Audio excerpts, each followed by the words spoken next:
दल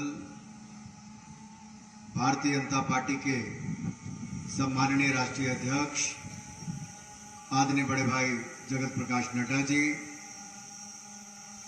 भारतीय जनता पार्टी के राष्ट्रीय उपाध्यक्ष आदरणीय सुधान सिंह जी, भारतीय जनता पार्टी के प्रभारी और पूर्व में सांसद रहे आदरणीय अविनाश राय खन्ना जी, हिमाचल प्रदेश के लोकप्रिय मुख्यमंत्री आदरणीय बड़े भाई जयराम ठाकुर जी,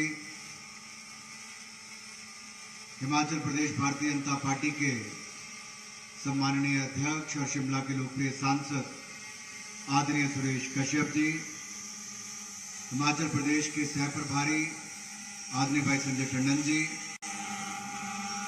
माननीय विधायक एवं प्रदेश के महामंत्री भाई राकेश जम्वाल जी, महामंत्री भाई त्रिलोक कपूर जी और त्रिलोक जम्वाल जी, संगठन महामंत्री माननीय पवन राणा जी, आदरणीय श्रीमती मल्लिका नड्डा जी, माननीय सभी मंत्रीगण, विधायकगण, चुने हुए सभी प्रतिनिधि, आदर के योग्य मेरे सभी भाई और बहनों और मीडिया से आए हुए मेरे प्रिय मित्रों, शिमला आना पहले भी बहुत बार हुआ, लेकिन जिस तरह से आज भारतीय जनता पार्टी के सम्माननीय राष्ट्रीय अध्यक्ष का आप सबने शानदार और ऐतिहासिक स्वागत किया है, और एक बार फिर आप सबकी ओर से मैं आदरणीय जगत प्रकाश नड्डा जी का बहुत बहुत स्वागत, अभिनंदन हिमाचल प्रदेश की राजधानी शिमला में करता हूं। आखिरकार ये स्वागत ऐतिहासिक और शानदार क्यों ना हो, हमारे राष्ट्रीय अध्यक्ष के नेतृत्व में भारतीय जनता पार्टी ने एक नहीं, जिन 4 राज्यों में हमारी सरकारें थी, 4 के 4 राज्यों में एक बार फिर सरकार बनाने का, इतिहास रचने का काम किया है। ये जो हाथ में पकड़ा, जरा इसको 1 मिनट छोड़ के 4 राज्यों के लिए जोरदार ताली मारो जरा सारे। मुझे पता भाई धूप बड़ी तेज है, लेकिन अगले 9 महीने हमें तपना भी है, पसीना भी बहाना है, क्योंकि पिछले 4.5 वर्षों में जो माननीय जयराम ठाकुर जी ने काम किया है, उस काम को लेकर हमें जनता के बीच में जाना है। और केंद्र में मोदी जी की सरकार, प्रदेश में जयराम जी की सरकार, और मैं कहना चाहता हूं आदरणीय अध्यक्ष जी, अभी तो आप चौका लगा कर आए हैं, इस साल का अंत होते होते जो 2 राज्य बचे हैं, गुजरात हिमाचल प्रदेश, वो भी जीतकर आपकी झोली में डालेंगे। चौका लग चुका है, छक्का भी लगेगा, छक्का भी लगाकर दिखाएंगे।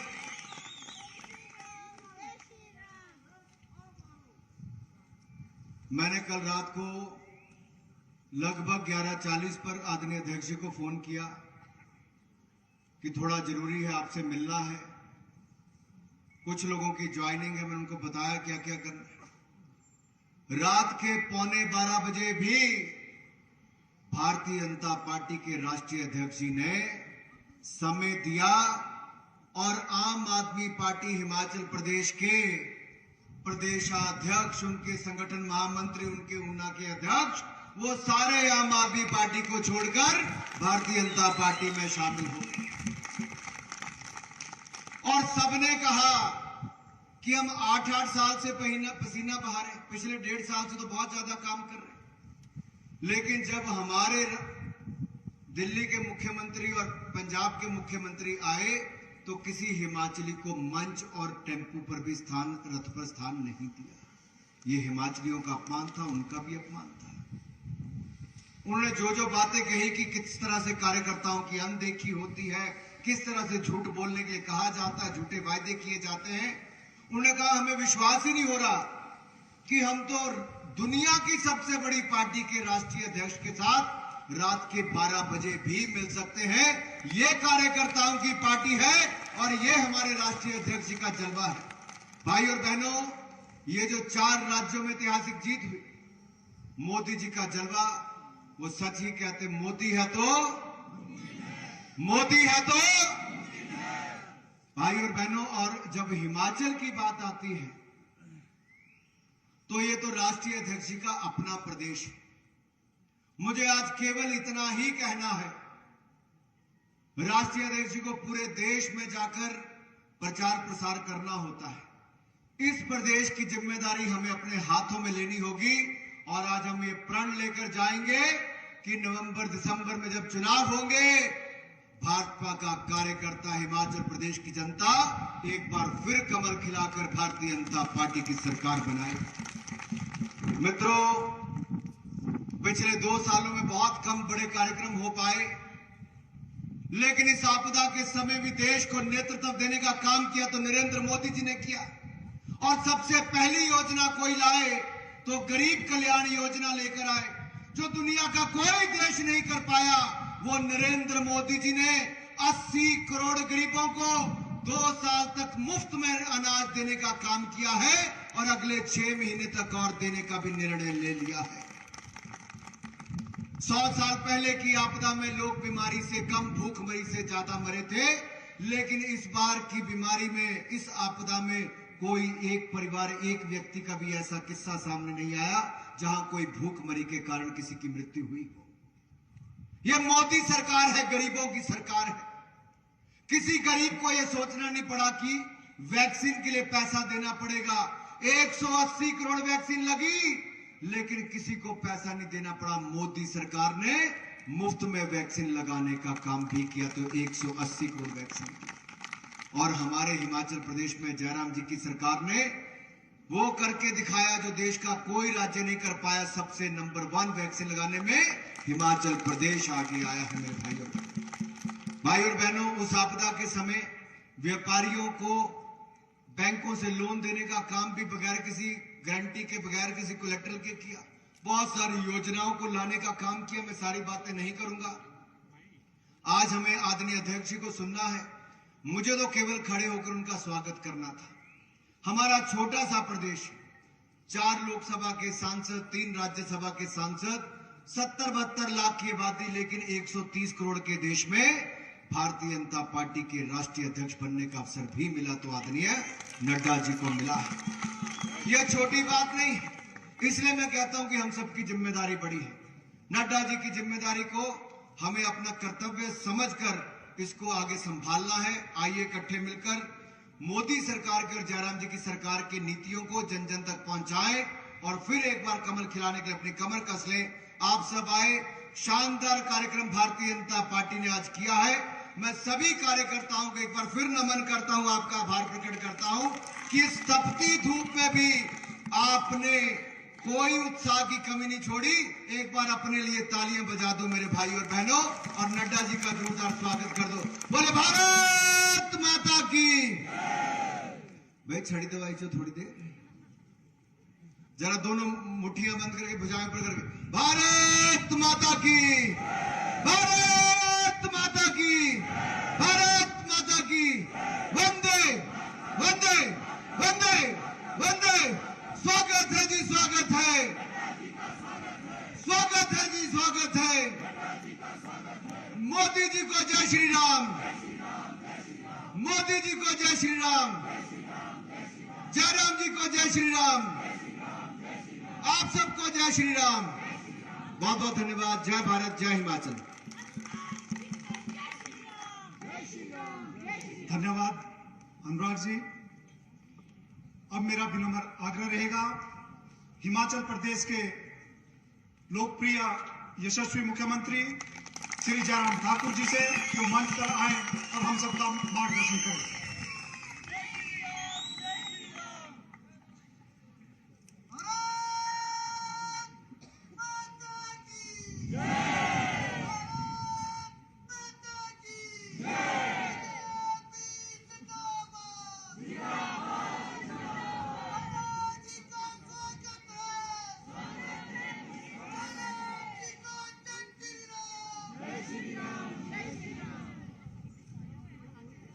दुनिया के सबसे बड़े राजनीतिक दल भारतीय जनता पार्टी के हमारा राष्ट्रीय अध्यक्ष आदरणीय श्री जगत प्रकाश नड्डा जी, भारतीय जनता पार्टी के हमारे राष्ट्रीय उपाध्यक्ष आदरणीय श्री सौदान सिंह जी, केंद्रीय मंत्री भाई अनुराग ठाकुर जी, पार्टी के हमारे प्रदेश के सम्मानीय अध्यक्ष सुरेश कश्यप जी, प्रभारी आदरणीय श्री अविनाश राय खन्ना जी, सह प्रभारी आदरणीय श्री संजय टंडन जी, हमारे बीच में पार्टी के हमारे महामंत्री राकेश जम्वाल जी, त्रिलोक जम्वाल जी, त्रिलोक कपूर जी, यहाँ उपस्थित सभी मंत्रीगण, विधायकगण, पार्टी के सब वरिष्ठ नेता, उपस्थित भाइयों बहनों और पत्रकार मित्रों, यह हमारा सौभाग्य है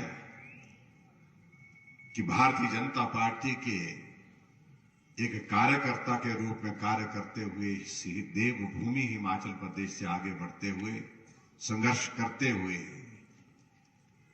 आज राष्ट्रीय अध्यक्ष के इस दायित्व पर पहुंचे आदरणीय श्री जगत प्रकाश नड्डा जी आज 4 राज्यों की जीत के बाद हिमाचल प्रदेश में पहली बार आ रहे हैं। आपका अभिनंदन है, देवभूमि में आपका स्वागत है।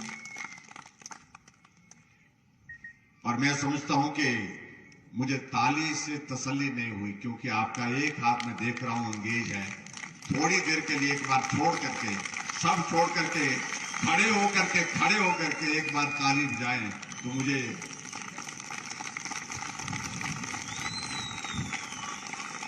बहुत बहुत अभिनंदन आदरणीय नड्डा जी, इस देवभूमि हिमाचल प्रदेश में सभी कार्यकर्ताओं को।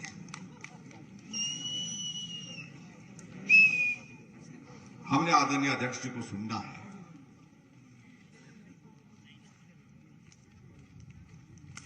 भारतीय जनता पार्टी जो देश की नहीं दुनिया की सबसे बड़ी पार्टी बन गई, और वैसे नहीं बनी। कार्यकर्ताओं का सम्मान, कार्यकर्ताओं के सहयोग से, कार्यकर्ताओं के संघर्ष से, कार्यकर्ताओं के बलिदान से और हमारे नेतृत्व के प्रति समर्पण, नेतृत्व के प्रति श्रद्धा, नेतृत्व के प्रति आस्था, नेतृत्व के प्रति विश्वास, ये सारी चीजें भारतीय जनता पार्टी को इस मुकाम तक पहुंचाने में सफल हुई। और मुझे इस बात को लेकर के बहुत प्रसन्नता है, और मैं समझता हूं ये हिमाचल प्रदेश के सभी लोगों का सौभाग्य है। प्रदेश छोटा लेकिन काम प्रदेश के जिम्मे बड़ा है। हम कल्पना नहीं कर सकते थे हिमाचल प्रदेश से भारतीय जनता पार्टी के राष्ट्रीय अध्यक्ष के इस दायित्व पर कोई कार्यकर्ता हमारा पहुंच सकता है, लेकिन यह हमारे सामने ये दृश्य तभी सफल हुआ कि एक कार्यकर्ता जिन्होंने अपने जीवन का बहुत बड़ा हिस्सा संघर्ष में गुजारा, मेहनत करते हुए, परिश्रम करते हुए, आगे बढ़ते हुए इस मुकाम को छुआ, इसके लिए मैं देवभूमि हिमाचल प्रदेश की समस्त जनता की ओर से आदरणीय जगत प्रकाश नड्डा जी को बहुत बहुत बधाई देता हूं और शुभकामनाएं देता हूं। और आज हमारे लिए यह भी सौभाग्य है, प्रदेश छोटा लेकिन उसके बावजूद भी हमारे देश के मंत्रिमंडल में हिमाचल प्रदेश का हिस्सा भाई अनुराग ठाकुर जी उसको पूरा कर रहे हैं। बहुत महत्वपूर्ण महकमा, महत्वपूर्ण जिम्मेवारी के साथ आपका, इससे बड़ा सौभाग्य और हो नहीं सकता है। केंद्र में आदरणीय प्रधानमंत्री नरेंद्र भाई मोदी जी के नेतृत्व में मजबूत सरकार, और मजबूत सरकार ऐसे संकट के क्षण में जब जिसकी बहुत बड़ी आवश्यकता थी, आज आगे बढ़कर के देश का नेतृत्व करते हुए एक अलग पहचान के साथ हम खड़े। इसलिए भाई और बहनों, मैं आदरणीय प्रधानमंत्री जी का भी हृदय से आभार व्यक्त करता हूं। जब हिमाचल का जिक्र आता है, इतना अपनापन उनके मन में, उनके दिल में जो है वो हम सबको देखने को मिलता है। और सदैव जब भी हिमाचल आते हैं वो एक बात कहते हैं, जब भी हिमाचल आता हूं तो लगता है मैं अपने घर आया हूं। ये शब्द कभी अटल बिहारी वाजपेयी जी कहा करते थे। अटल जी के बाद अगर देश के किसी प्रधानमंत्री ने इन शब्दों का चयन हिमाचल प्रदेश के लोगों के लिए किया, हिमाचल प्रदेश की इस देवभूमि के लिए किया, तो श्रद्धेय नरेंद्र भाई मोदी जी जो हमारे देश के आज प्रधानमंत्री है। यह हमारे लिए सौभाग्य की बात है। हिमाचल प्रदेश में हमारी सरकार का 4.25 साल का कार्यकाल पूरा हुआ, और इस 4.25 साल के कार्यकाल में भाई और बहनों, मैं आप सबका भी आभार व्यक्त करता हूं। आप सबके सहयोग से हर कदम पर हम आगे आगे बढ़ते गए। सफर कठिन था, मुश्किल था, चुनौतीपूर्ण था, लेकिन उसके बावजूद रुके नहीं, थके नहीं। कड़ी चुनौतियों के बावजूद भी हिमाचल प्रदेश को विकास की दृष्टि से आगे बढ़ाते हुए एक मुकाम पर पहुंचाने में हम सफल हुए हैं।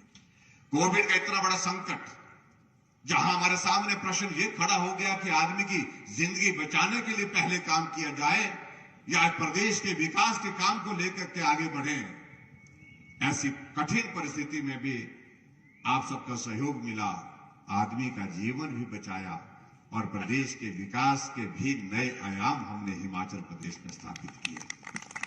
आज मैं इस बात को कह रहा हूं, आज हिमाचल प्रदेश में आज से पहले जितनी भी सरकारें रही, 4.25 साल के कार्यकाल में अगर सड़कों के निर्माण की अगर लंबाई की अगर बात करें, हमने पूर्व के सारे रिकॉर्ड ध्वस्त कर दिए।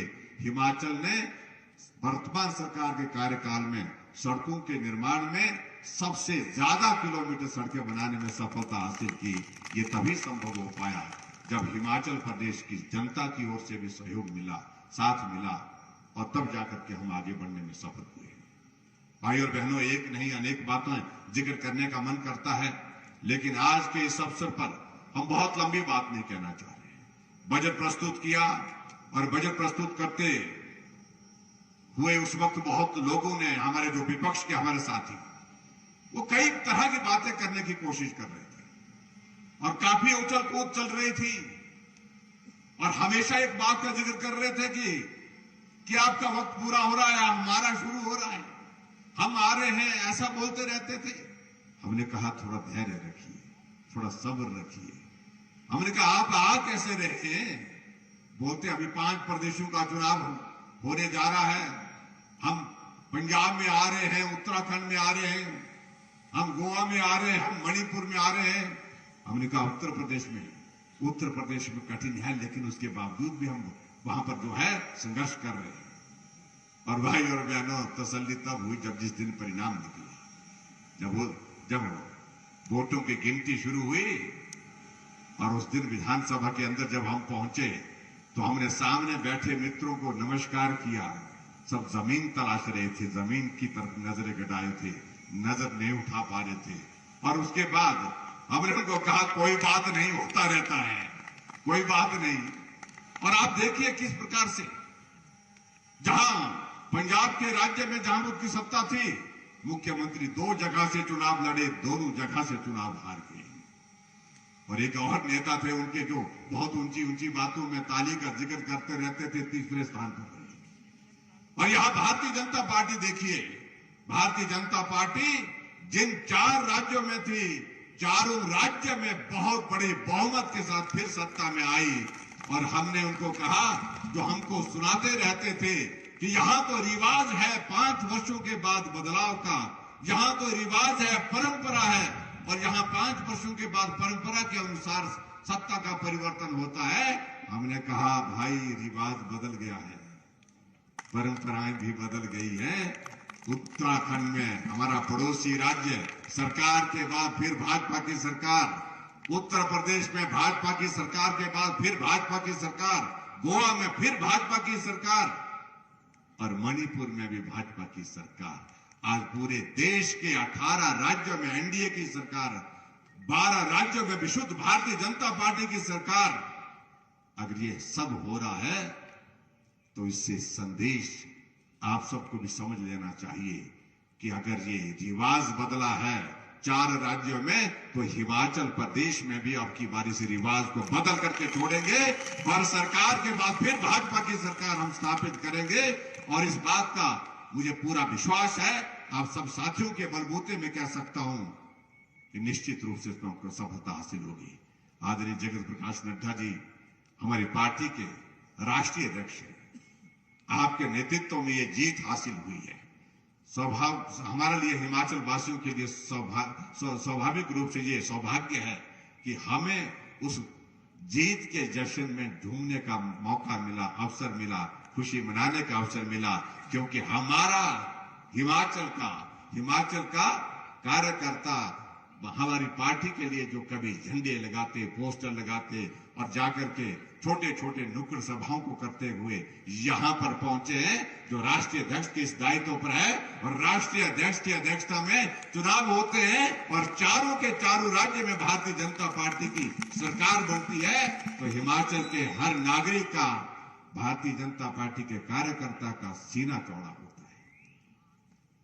और आने वाले समय में मैं इतना ही कहना चाहता हूं, आदरणीय नरेंद्र भाई मोदी जी, जिनका हिमाचल के साथ बहुत स्नेह है, उनका हिमाचल प्रदेश में आना होगा, उनके कार्यक्रम होंगे और उनके नेतृत्व में जिस प्रकार से केंद्र से हमको इन 4.25 साल के कार्यकाल में जो सहयोग मिला है।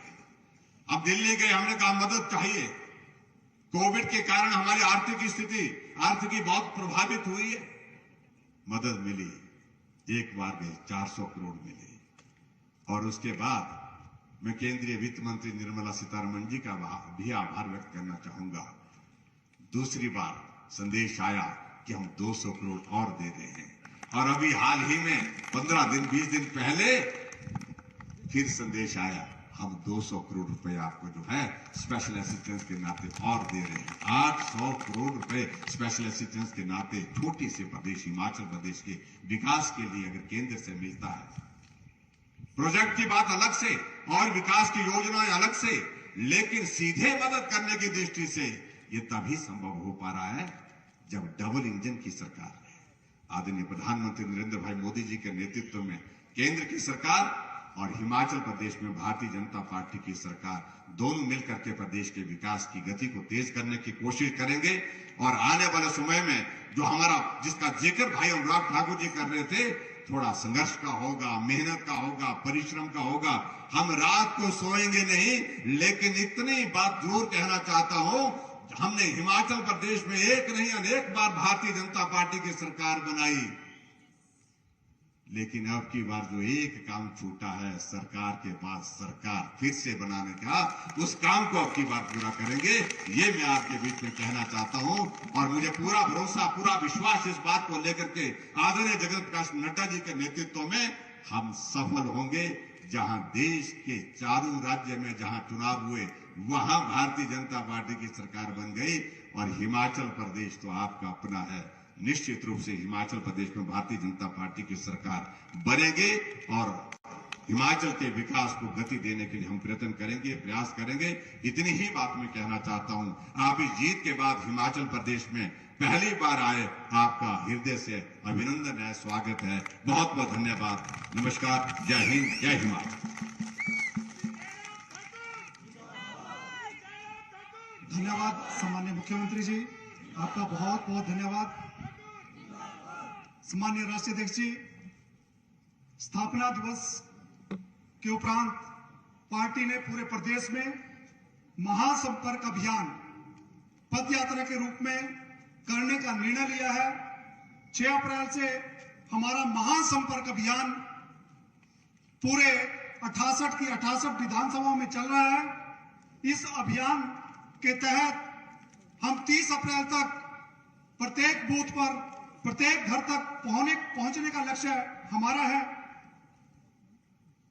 इस महासंपर्क अभियान में हम प्रत्येक बूथ पर एक बूथ किट उपलब्ध करा रहे हैं। उस बूथ किट में सभी बूथ अध्यक्ष, बूथ पालक, बीएलए, उनकी नेम प्लेट्स बनी हैं। जो हमारे ग्राम केंद्र प्रमुख हैं, उनकी नेम प्लेट्स बनी हैं। उनको हमारे प्रमुख नेता घर घर जाकर त्रिदेव के वहां नेम प्लेट्स लगा रहे हैं। उसी किट में 4 बड़े झंडे जैसे हमारे दाई बाई और लगे हैं, ताकि एक एक झंडा बूथ अध्यक्ष, बूथ पालक, बीएलए और ग्राम केंद्र के घर पे लगे। उसके साथ साथ 25 छोटे झंडे, जो पार्टी की अपेक्षा है कि एक बूथ पर लगभग 25 से 30 पन्ना प्रमुख हैं, प्रत्येक पन्ना प्रमुख के घर पर झंडा लगे, इसलिए पार्टी ने एक झंडा मीडियम साइज का 25 झंडे एक बूथ पर देने का निर्णय किया। उसके साथ साथ उसी किट में 30 पटके पन्ना प्रमुखों के लिए, वो भी उस किट में है।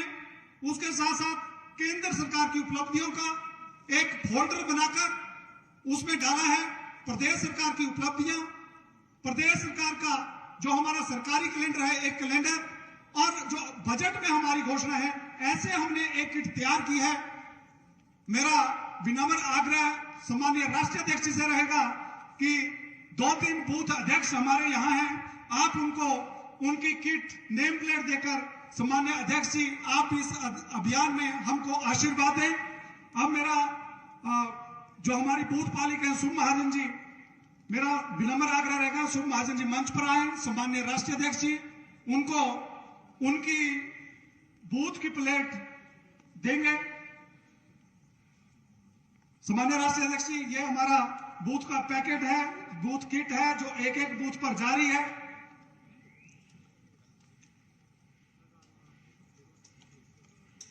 सम्मानीय राष्ट्रीय अध्यक्ष जी, हमारी एक पालिका को उसकी प्लेट भेंट कर रहे हैं। मेरा सबसे आग्रह रहेगा कि तालियां बजाकर स्वागत करें।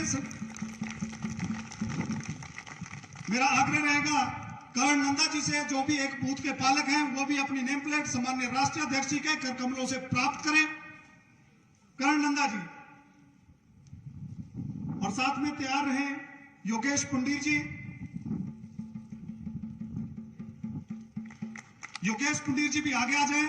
सम्मानीय राष्ट्रीय अध्यक्ष जी योगेश पुंडीर जी को भी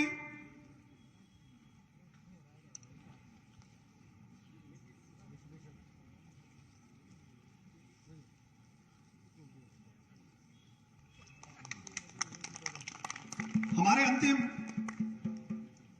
जो बूथ अध्यक्ष हैं योगेंद्र पुंडीर जी, वो भी सम्मानीय राष्ट्रीय अध्यक्ष जी से अपने बूथ की प्लेट रिसीव करते हुए सभी से विनम्र आग्रह कि तालियों के साथ स्वागत करें, अभिनंदन करें। धन्यवाद सम्मानीय राष्ट्रीय अध्यक्ष जी। अब वो घड़ी आ गई जिसका हम सबको बड़ा बेसब्री से इंतजार है। सम्मानीय राष्ट्रीय अध्यक्ष जी, आपके कुशल नेतृत्व में हमने चारों राज्यों में अपनी सरकारें रिपीट की और सम्मान्य प्रधानमंत्री परम श्रद्धेय नरेंद्र मोदी जी के कुशल मार्गदर्शन में हमने चारों राज्यों में अपनी सरकारें पुनः रिपीट की। तालियों के बीच में अब मैं विनम्र आग्रह करूंगा भारतीय जनता पार्टी के हिमाचल के सपूत परम श्रद्धेय श्री जगत प्रकाश नड्डा जी से कि वो मंच पर आए और हम सबका मार्गदर्शन करें। मेरा सभी से अनुरोध कि तालियों के साथ स्वागत करें। भारत माता की, भारत माता की स्वागत है भाई, स्वागत है।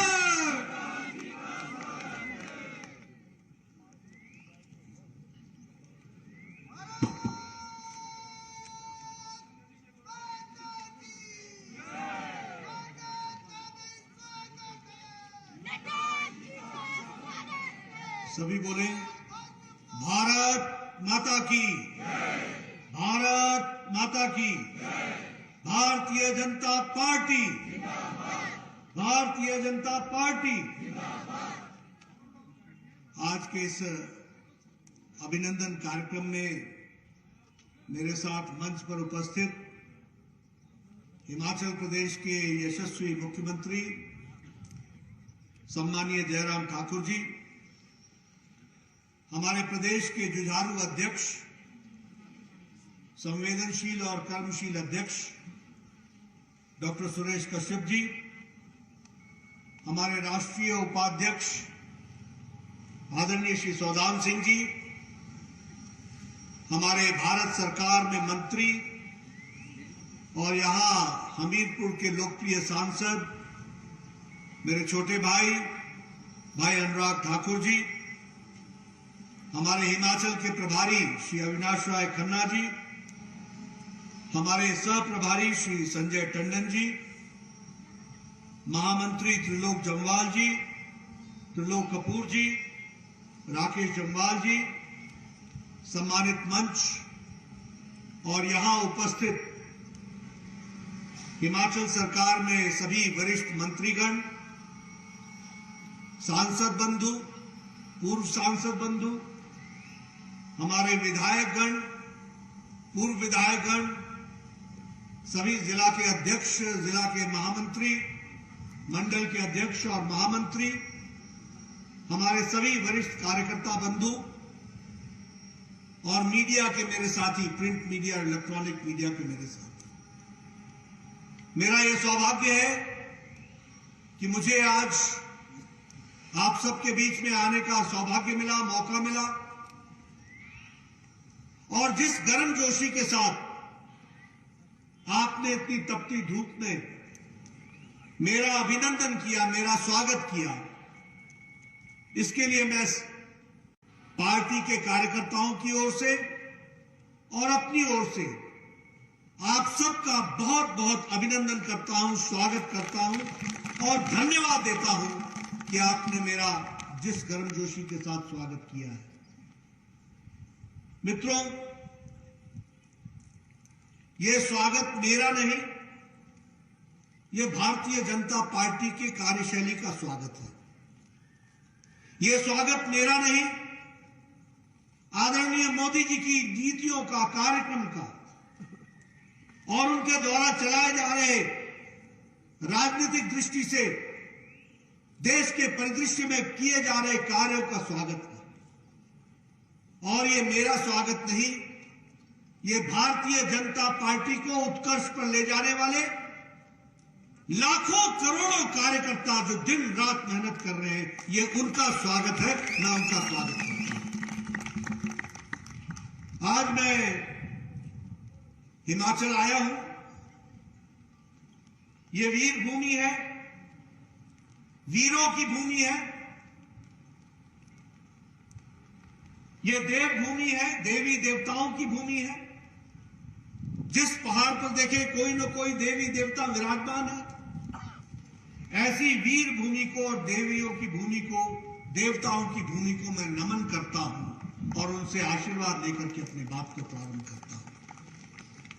आज जब हम चुनाव की दृष्टि से हमारे पूर्व वक्ताओं ने जो सारी चर्चाएं की हैं, उसमें विशेष करके आपने इस बात का उल्लेख किया कि हाल ही के चुनाव में भारतीय जनता पार्टी को प्रचंड जीत मिली और 4 राज्यों में हम फिर से स्थापित हुए हैं।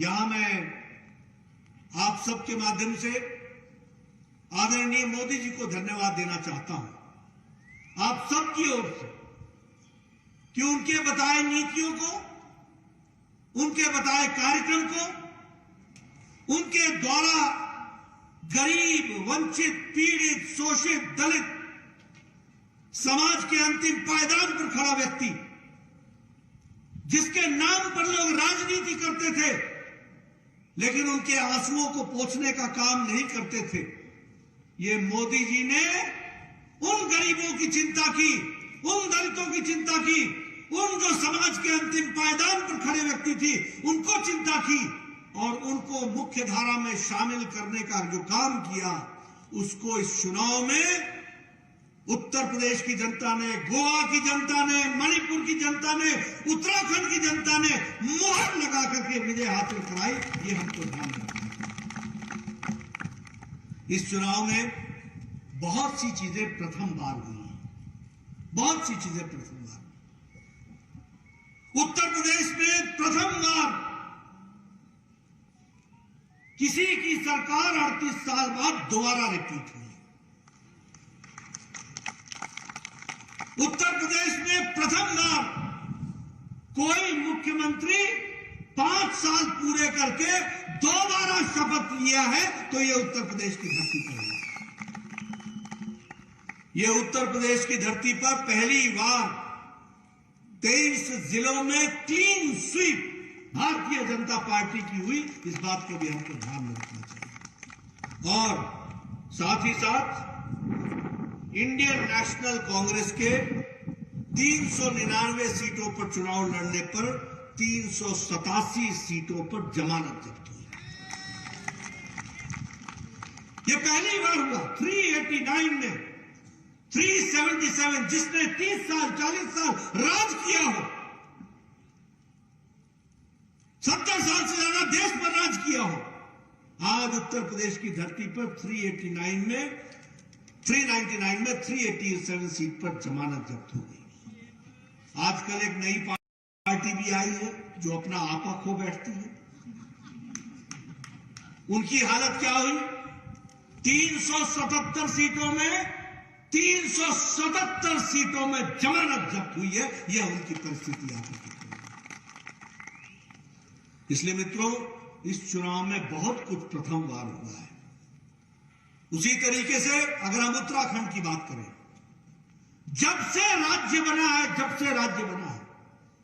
तब से पहली बार किसी की सरकार थी और चुनाव में दोबारा चुन करके आई है, वो उत्तराखंड में हुआ है। उस बात को भी हमको ध्यान में रखना चाहिए। और यहां भी हमारी 47 सीटें आई 70 में, लेकिन सबसे चौंकाने वाली बात यह है कि बड़ा सुनते थे शोर तुम्हारा हर गली में, बड़ी चर्चा होती थी मोहल्ले मोहल्ले, आपसे बचो, आपसे बचो, आपसे बचो।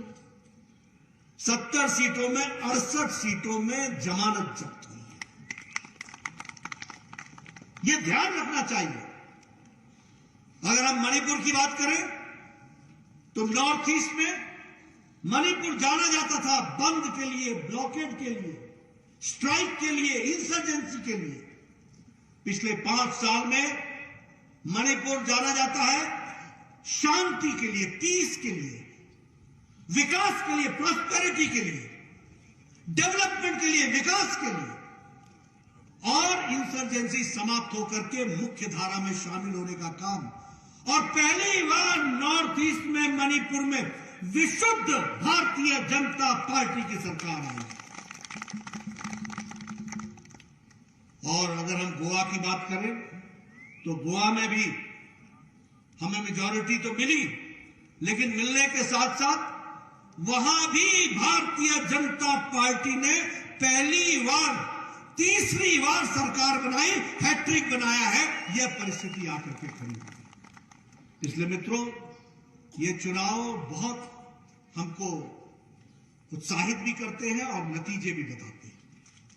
लेकिन जैसे मैंने कहा कि ये मोदी जी की नीतियों को, मोदी जी के कार्यक्रमों को, मोदी जी के द्वारा चलाए जा रहे गरीब, वंचित, पीड़ित, शोषित, उनको जो मुख्य धारा में महिलाओं को लाने का कार्यक्रम किया है, उस पर भारत की जनता ने और प्रदेशों की जनता ने मुहर लगाई है। इस बात को हमको याद रखना चाहिए। और इसलिए हम कहते हैं, उत्तर प्रदेश में, उत्तराखंड में, मणिपुर में, गोवा में सरकार हमारी है।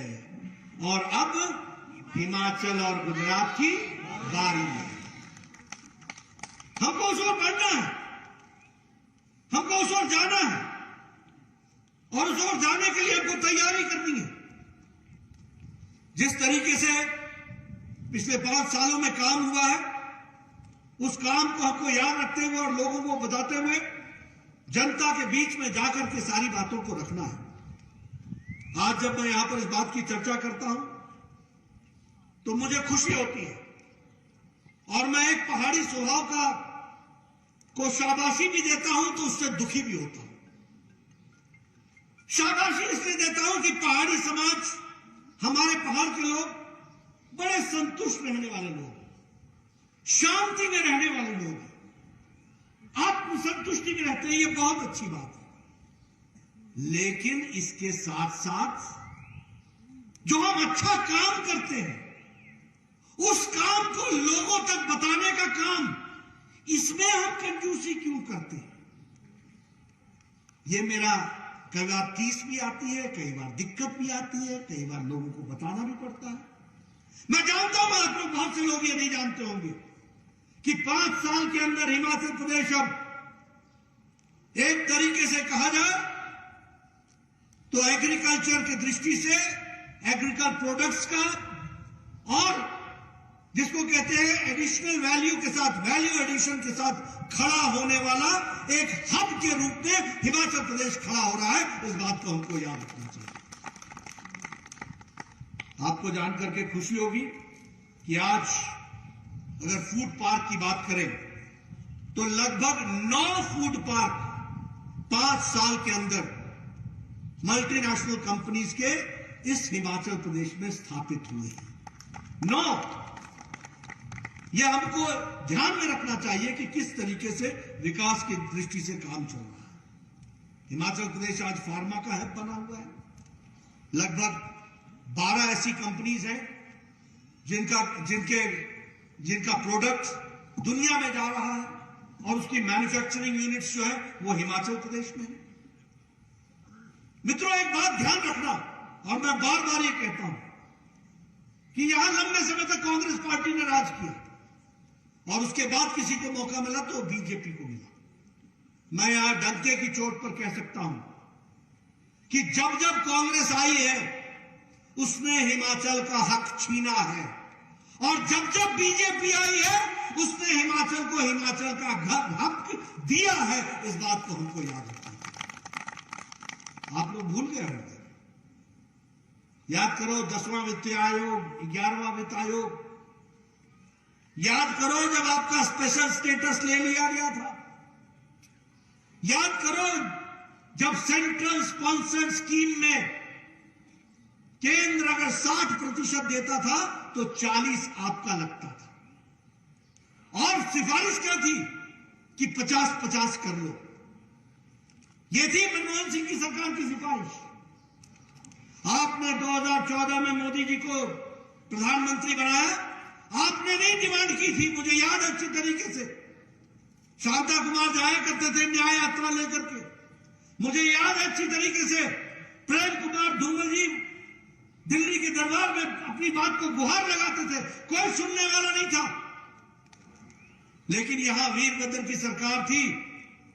जब मोदी जी की सरकार बनी, मोदी जी ने इस बात की चिंता नहीं की कि यहां वीरभद्र की सरकार है।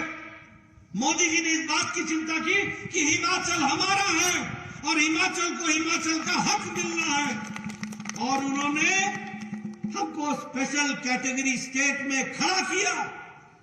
जहां नॉर्थ ईस्ट के स्टेट्स थे, जहां जम्मू कश्मीर था, वहां हिमाचल और उत्तराखंड दोनों को निकाल दिया गया था। उसको स्पेशल कैटेगरी हिल स्टेट में लाने का काम नरेंद्र मोदी जी ने किया, और सेंट्रल स्पॉन्सर्ड स्कीम में 90-10 का रेशियो तय किया गया। 90 केंद्र सरकार देगी तो 10 जयराम ठाकुर जी देंगे। ये ला करके खड़ा किया। आप शायद भूल गए होंगे कि अटल जी ने हम लोगों को इंडस्ट्रियल पैकेज दिया था। ये जो फार्मा इंडस्ट्रीज आई, ये जो बद्दी का डेवलपमेंट हुआ, लेकिन उसके बाद जब मनमोहन सिंह की सरकार आई तो आपको यह भी मालूम होगा कि यह हक हमसे छीन लिया गया था, यह हक हमसे वापस ले लिया गया था। और उस समय कांग्रेस के लोगों ने क्या दलील दी थी? यह कहा था कि हिमाचल को मिल रहा है, पंजाब को नहीं मिल रहा है, हरियाणा को नहीं मिल रहा है, बराबरी होनी चाहिए, ये तीनों का हिस्सा होना चाहिए, इसलिए हिमाचल का हिस्सा काटो। ये दीगर बात है कि कांग्रेस वाले न हरियाणा में रहे और न पंजाब में रहे। सुपड़ा साफ हो गया, यह भी आपको याद रखना चाहिए। इसलिए मित्रों, मैं ये कह सकता हूं, कोल डैम, जिसको कलाई डैम कहा जाता था, 1960 के दशक में इसके बारे में कल्पना की गई थी। 60 के कांग्रेस की सरकार थी। लेकिन जब अटल बिहारी वाजपेयी की सरकार आई तब जाकर के इसका शिलान्यास हुआ। और यह समर्पित कब हुआ? जब नरेंद्र मोदी जी की सरकार आई तब जाकर कोल डैम हमको मिला है। आज वहां पर 800 मेगावाट की बिजली प्रोड्यूस हो रही है।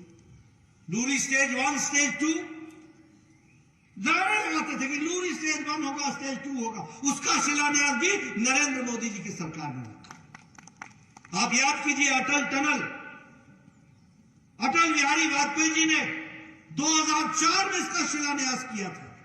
2004 में, और नहीं 2002 में इसका शिलान्यास किया था। और 2020 में शायद सितंबर का महीना था जब मोदी जी ने आकर के इसका उद्घाटन किया। सितंबर में 18 साल लगे। और मुझे याद है अटल जी ने मनाली में मेरे सामने कहा था, मोदी जी बगल में बैठे थे। 3 अक्टूबर को 2020 में 2020 में उसका उद्घाटन किया अटल टनल का। लेकिन इसमें जो जानने वाली बात है कि अटल जी स्वस्थ थे, अटल जी मनाली आए थे और अटल जी ने मोदी जी के सामने, मोदी जी उस समय उनके साथ आए थे, तो उन्होंने पूछा भाई ये मेरे टनल का क्या हुआ जिसकी शिलान्यास मैंने रखी थी। हमें बहुत दुख के साथ कहना पड़ा कि उसका काम रुक गया है, केंद्र सरकार कर नहीं रही। और उस समय अटल जी ने कहा था वो पत्थर मेरे दिल पर पत्थर है। और मोदी जी ने याद रखा था जब वो प्रधानमंत्री बने तो 6 साल के अंदर पूरी ताकत लगा करके 5 साल के अंदर अटल टनल दिया गया। ये बात भी याद रखनी चाहिए। इसलिए मित्रों, मैं ये गौरव के साथ कह सकता हूं कि बेशक हिमाचल प्रदेश में हमको राज करने का समय कम मिला, लेकिन हिमाचल प्रदेश को देने का काम किया तो बीजेपी की सरकारों ने किया और लेने का काम किया तो कांग्रेस पार्टी की सरकारों ने किया। आपका हक छीना, हमेशा आपका हक छीना, ये भी आप। मैं कहना नहीं चाहता यहां लंबी श्रृंखला है मुख्यमंत्री की। हमारे यहां कोई पानी के मुख्यमंत्री से जाना जाता है, कोई बिजली के मुख्यमंत्री के रूप में जाना जाता है, कोई सड़कों का जाल बिछाने वाले मुख्यमंत्री के रूप में जाना जाता है। मैं आज के दिन ये चर्चा नहीं करूंगा कि बाकी मुख्यमंत्री किस नाम से जाने जाते हैं, लेकिन हाँ ये गौरव मिला है हमें कि हमारे लोगों ने हिमाचल प्रदेश की सेवा की है। हमारे 2 प्रधानमंत्री हैं, एक अटल बिहारी वाजपेयी और एक मोदी जी। हम गौरव के साथ कह सकते हैं जब जब पैकेज आया है तो वो मोदी जी के टाइम पे आया और अटल बिहारी वाजपेयी के टाइम पर आया, ये हम कह सकते हैं। आज मुझे खुशी है कि अभी 27 दिसंबर 2021 को आदरणीय मोदी जी ने 11,000 मेगावाट के पावर प्रोजेक्ट्स और लगभग 6 पावर प्रोजेक्ट का शिलान्यास किया है। और ये जयराम जी की सरकार में 6 पावर प्रोजेक्ट्स का काम हुआ है और यह 2 साल के अंदर, 3 साल के अंदर ये तैयार हो जाएगा। ये 4 लेन परवाणु शिमला, धर्मशाला शिमला और कीरतपुर मंडी मनाली शिमला, इसमें परवाणु शिमला का काम शुरू हो गया है। मंडी शिमला धर्मशाला का काम शुरू होना है। मनाली वाला हमारा ये कीरतपुर मंडी मनाली वाला ये लगभग कंप्लीशन की ओर जा रहा है। ये किसके समय में आया? ये किसने दिया? कौन था भारत का प्रधानमंत्री? किन लोगों ने इस काम को आगे बढ़ाया? रोकने और अड़ंगे लगाने का काम आपने किया और इसको साकार करने का काम किया तो भारतीय जनता पार्टी की सरकार ने किया। यह भी हमको ध्यान रखना चाहिए। और आज मैं ये आपसे बताना चाहता हूं, जयराम जी जरा शरीफ है, अपनी बात कम बोलते हैं, काम ज्यादा करते हैं, लेकिन आपको जानकर के खुशी होगी कि प्रधानमंत्री सड़क योजना के तहत 5 साल में जयराम जी की सरकार ने 6,384 किलोमीटर की सड़कें बनाई। 6,000। ये छोटी घटना नहीं है मित्रों। मैं भी एमएलए रहा हूं, सड़क निकालने जाओ तो पता चलता है पसीना आ जाता है। परे तो कड्डो जी, मेरी जमीन छड्डो जी,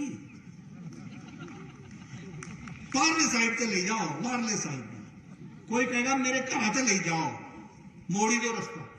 इन सारी चीजों को संभालते हुए 6,384 किलोमीटर की पक्की ऑल वेदर सड़क बनाना ये अपने आप में कीर्तिमान है। इसको हमको याद रखना चाहिए, ये हमको ध्यान रखना चाहिए। इंडियन इंस्टीट्यूट ऑफ मैनेजमेंट कभी सोचा था? मैं इसलिए कहता हूं देने वाली सरकार कौन है?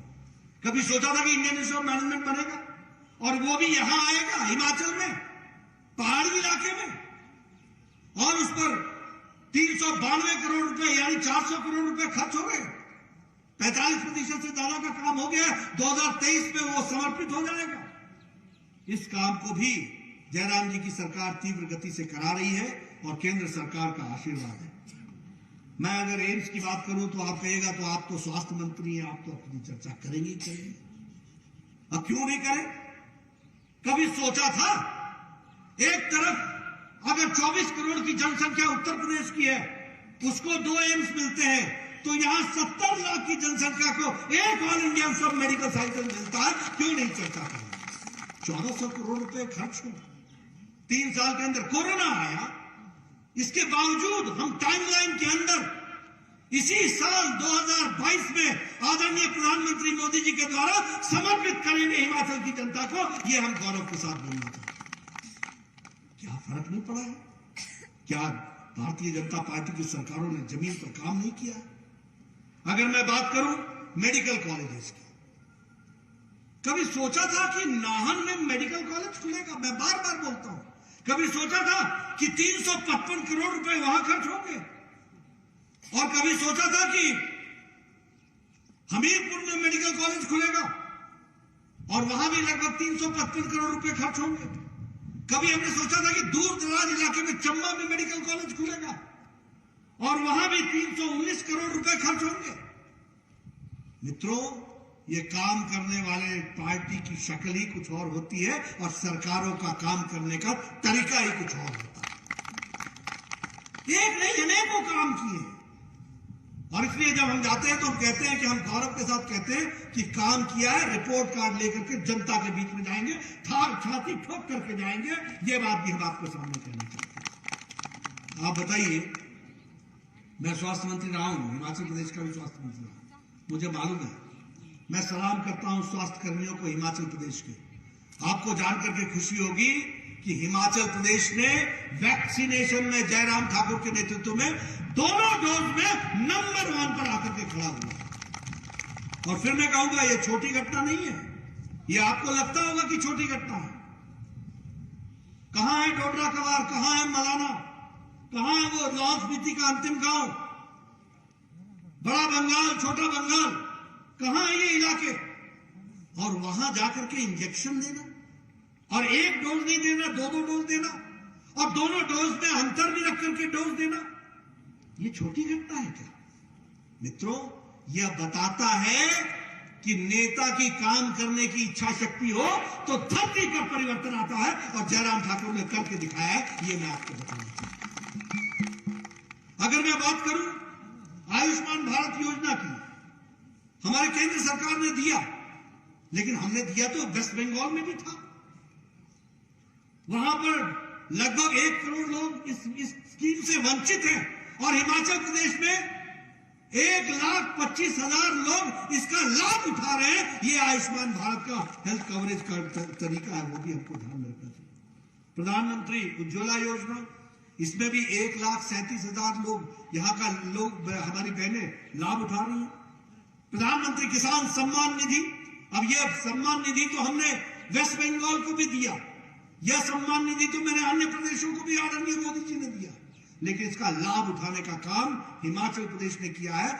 9,37,000 हमारे किसान भाई हैं जिनके खाते में हर तीसरे महीने में 2-2 हजार रुपए देने का काम मोदी जी की सरकार ने किया।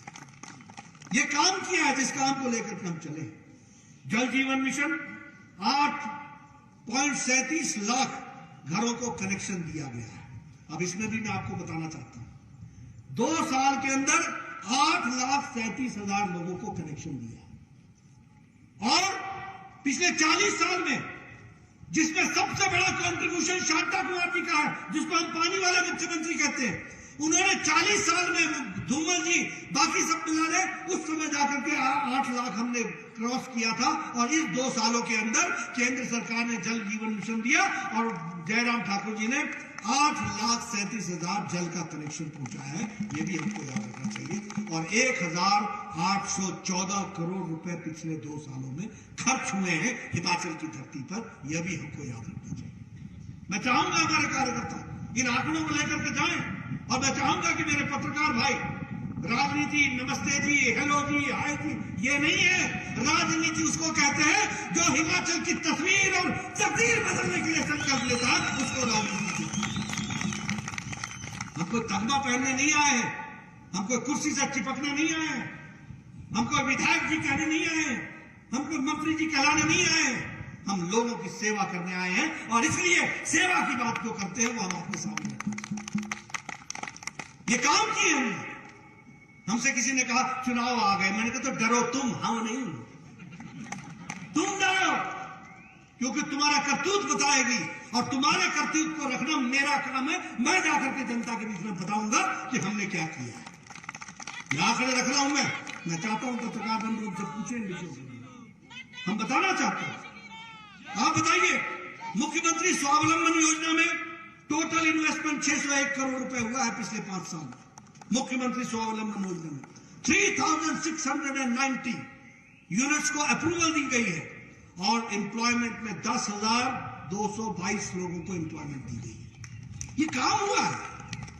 जयराम जी, मैं चाहूंगा कि ये सारी बातें लोगों तक पहुंचे, जो आपने काम किया है, लोगों को जानकारी हो।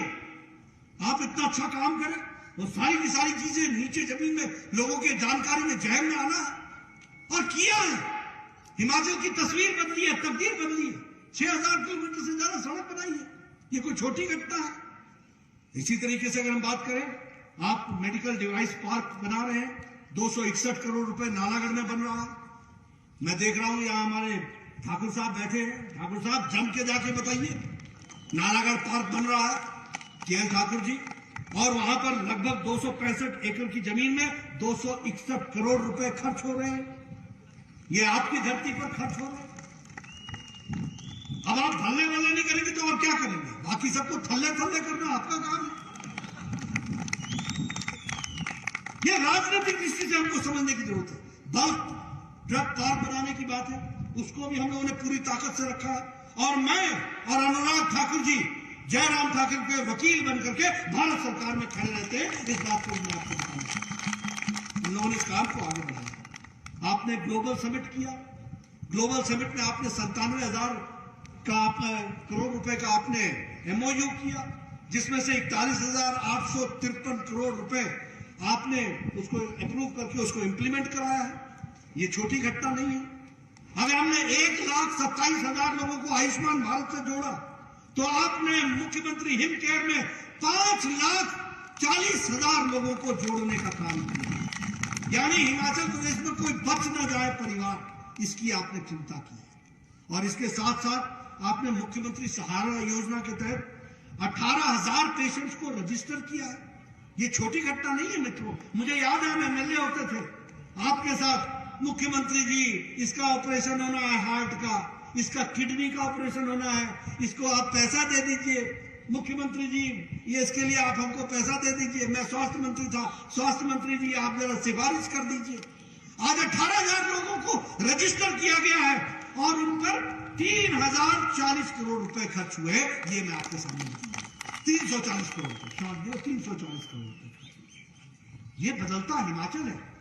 आप याद करो, अभी ये प्रधानमंत्री सड़क योजना की बात करें, मैं बार बार सुनाता हूं।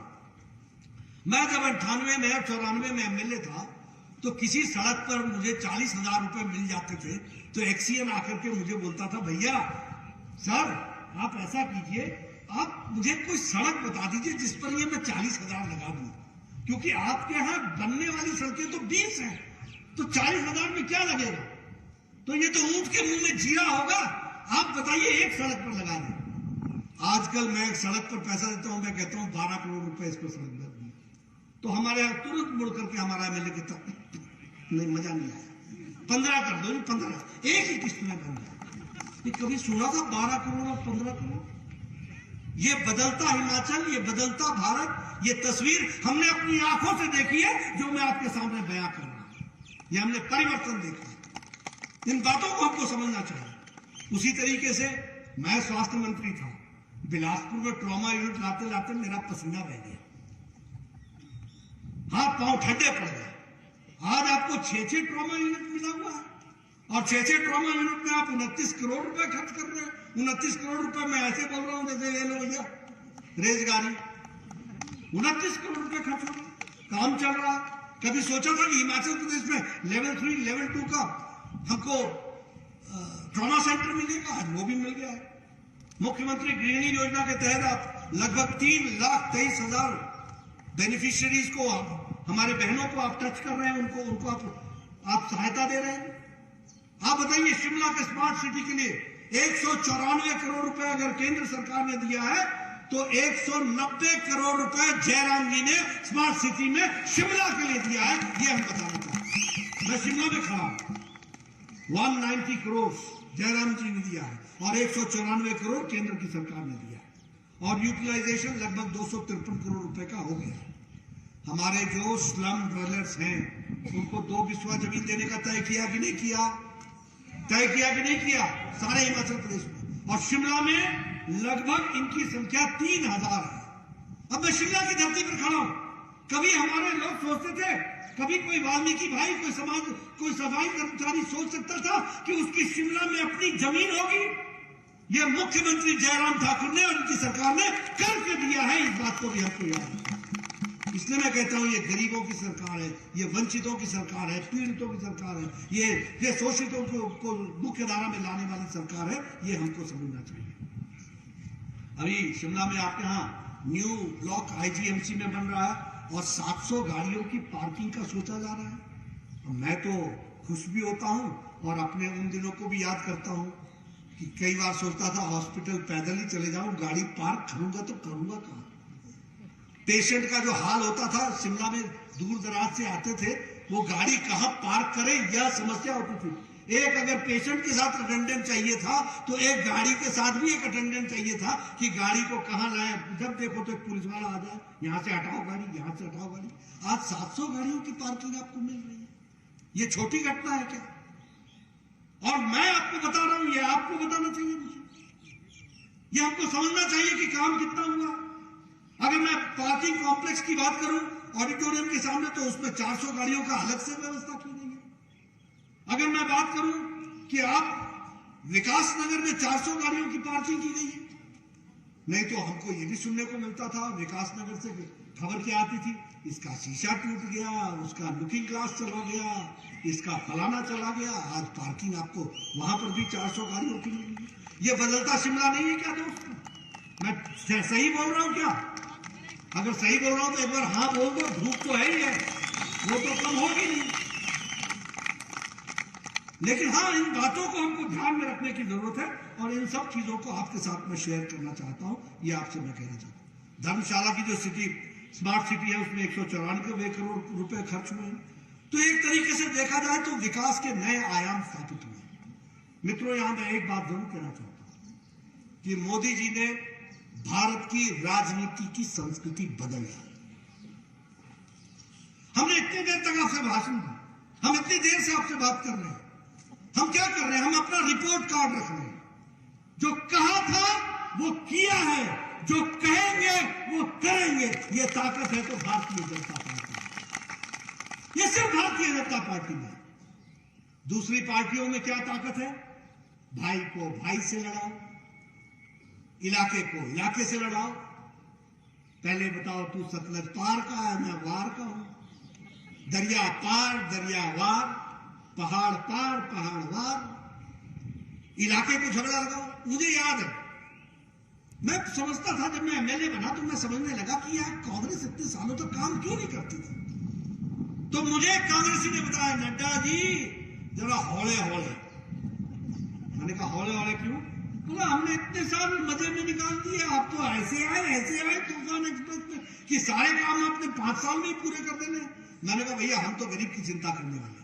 मैंने कहा तुम कैसे करते थे? कुछ नहीं, एक सड़क देनी है और दे देते थे सड़क। एक तरफ चूना लगाते थे तो दूसरे गांव वाले आ जाते थे कि भैया सड़क इधर से नहीं निकालो, इधर से निकालो। तो हम बोलते थे भैया तुम अपनी पंचायती कर लो, जब हो जाएगा तो सड़क बना देंगे। न उनकी पंचायती होती थी न सड़क बनती थी। यानी और फिर क्या करते थे? जब चुनाव आता था तो चूना लगा देते थे, पाइप फुकवा देते थे, बस अब आ गया पानी, आ गया पानी, आ गया पानी। चुनाव खत्म हुआ नहीं, पाइप उठाया नहीं, अगले चुनाव की तैयारी शुरू कर दी। बस यही काम उनका था। ये राजनीति की संस्कृति मोदी जी ने बदली। जो कहा था वो किया है, जो कहेंगे वो करेंगे और रिपोर्ट कार्ड लेकर के जनता के बीच में जाएंगे। इस ताकत के साथ हम जाएंगे। मैं आपके सामने बोलना चाहता हूं, ये उत्तर प्रदेश का चुनाव क्या था? अखिलेश के भाषण सुनो। परिवारवाद, संप्रदायवाद, कहां से जिन्ना उठाकर ले आए? जिन्ना का चिन्ह घुमा दिया। किसने कहा था संप्रदायवाद लाओ? किसने कहा था कि मजहब को बात करो? आपने शुरू किया। आतंकियों को प्रोटेक्शन देना तुम्हारा काम था। मोदी जी ने तय किया विकासवाद, परिवारवाद बनाम विकासवाद। परिवारवाद को समाप्त करेंगे, वोट बैंक पॉलिटिक्स को धरती से उखाड़ेंगे और विकास के आधार पर हम चलेंगे। और उत्तर प्रदेश की जनता ने, गोवा की जनता ने, मणिपुर की जनता ने विकासवाद पर मोहर लगाई है। इस बात को भी हमको याद रखना चाहिए। मैं हमेशा कहता हूं हमारी सरकार प्रोएक्टिव, प्रो रिस्पॉन्सिव सरकार है। तुरंत हम एक्शन करते हैं। आप बताइए, यूक्रेन में अगर घटना घटी तो यूक्रेन के अंदर घटना पीछे घटी, लड़ाई के पीछे शुरू हुई। आपको जानकर के खुशी होगी कि यूक्रेन में 1 महीने के अंदर 26 फरवरी से लेकर के लगभग 30 मार्च तक 23,000 बच्चों को वहां से सकुशल लाने का काम मोदी जी की सरकार ने किया और हिमाचल प्रदेश के भी 436 बच्चों को सुरक्षित घर पहुंचाया। और पत्रकार बंधुओं, आपको शायद इसकी कल्पना नहीं होगी कि जब वो लाए जा रहे थे तो इस बीच में हमारे हजारों कार्यकर्ताओं ने उन परिवारों के मां बाप के साथ जिनके बच्चे यूक्रेन में थे, उस बीच में 3 बार उन परिवारों के साथ संपर्क बना करके उनको धादस दिलाया कि मोदी जी सकुशल आपके बच्चों को वापस लाएंगे। यानी अगर सरकार ने मोदी जी के नेतृत्व में काम किया तो पार्टी ने भी 19,000 बच्चों के घरों में गए, 19,000 बच्चों के घरों में, और 1 महीने के अंदर 3 बार गए। यह भी हमको ध्यान में रखना चाहिए। ये वैक्सीनेशन की कहानी मित्रों बहुत अच्छी लगती है, आप लोगों को भी बहुत अच्छी लगती होगी। मैं देख रहा हूं सब लोग बड़े नजदीक बैठे हैं, किसी के मुंह में मास्क नहीं है, कोरोना का साया ऊपर है। ये आपको हिम्मत किसने दी? ये आपको ये ताकत किसने दी? ये ताकत वैक्सीनेशन ने दी, और ये ताकत मोदी जी ने दी। इस बात को याद रखना। आज अमेरिका का हाल देखो, कभी पता चलता है मेयर को कोरोना हो गया, कभी पता चलता है गवर्नर को कोरोना हो गया, कभी पता चलता है कि स्टेट सेक्रेटरी को कोरोना हो गया। आप यूरोप की बात उठा करके देखो, अभी भी लड़खड़ा रहे हैं, और 130 करोड़ के देश को मोदी जी ने प्रोएक्टिव होकर के वैक्सीनेशन से वैक्सीनेट करके 185 करोड़ लोगों को डबल डोज देकर के 185 वैक्सीनेशन किया, 185 करोड़ वैक्सीनेशन किया। और फिर मैं आपको कहना चाहता हूं, जापानीज इंसेफ्लाइटिस की बीमारी की दवा भारत में आने में 100 साल लग गए, टेटनस की दवा को आने में 35 साल लग गए, स्मॉल पॉक्स की दवा को आने में 30 साल लग गए, मीजल्स की दवा को आने में 20 साल लग गए, ट्यूबरक्लोसिस की दवा को आने में लगभग 22 साल लग गए, पोलियो की दवा को आने में लगभग 20 साल लग गए।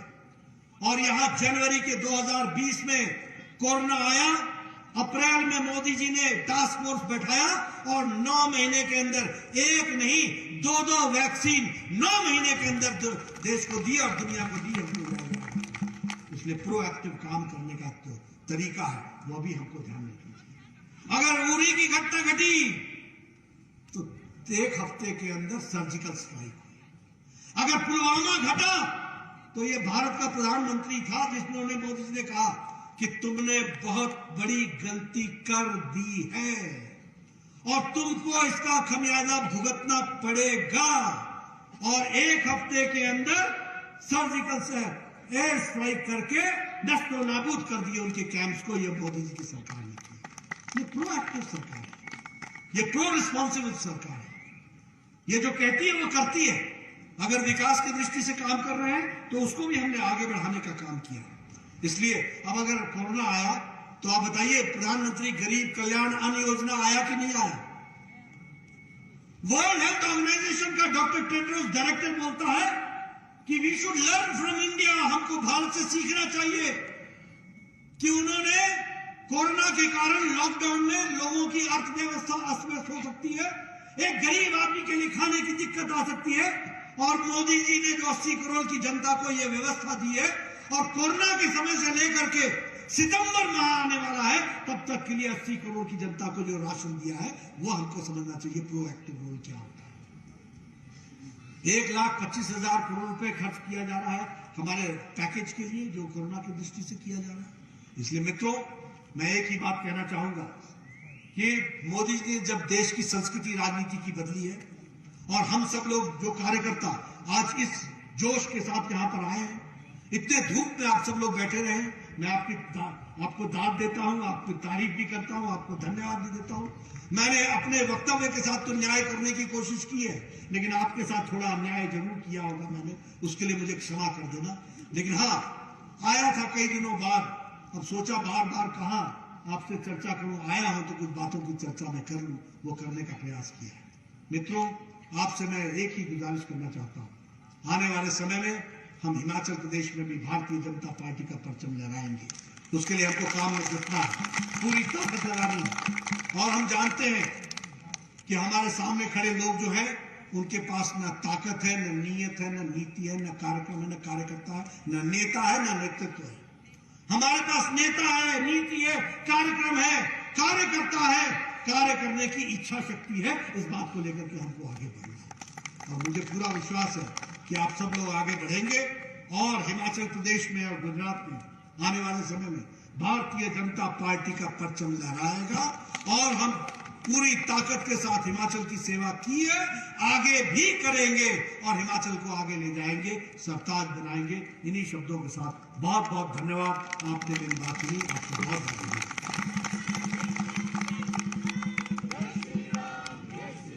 धन्यवाद सम्माननीय राष्ट्रीय अध्यक्ष जी।